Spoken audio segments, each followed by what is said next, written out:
El Palamós ha guanyat el derbi contra el Lleida per 1-0. El partit admet un tòpic futbolístic. Ha estat un partit en dues parts clarament diferenciades. La primera avorrida i de clar domini de Lleida. La segona més entretinguda, amb domini del Palamós i gol dels locals. A la primera meitat, la iniciativa ha correspost a Lleida, que no ha disposat d'oportunitats per marcar. El Palamós tenia problemes per arribar a l'àrea rival, però quan ho feia creava més perill que els visitants. Tot i que en aquesta oportunitat ha estat el defensa de Lleida Lozano el que està a punt de sorprendre Verdejo.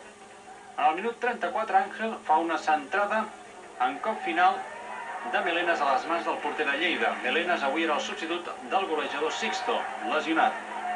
I ara una jugada de Coromines davant seu Maza, recuperat de la lesió que es va fer aquesta setmana.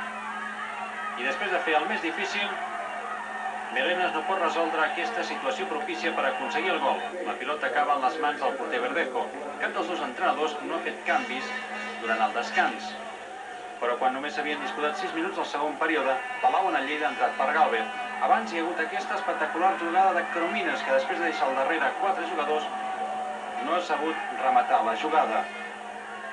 Les entrades de Jordi i el cop de cap de Coromines sense perill per la porteria del Lleida.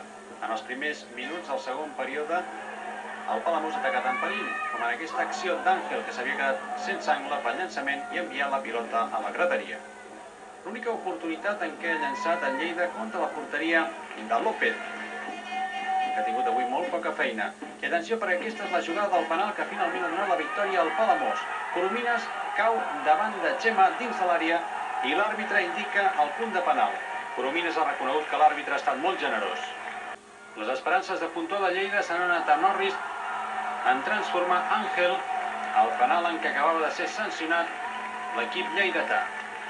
Era el minut 26 del segon període. En quedaven encara 19 per davant, però l'equip de Mané ha estat incapaç de reaccionar.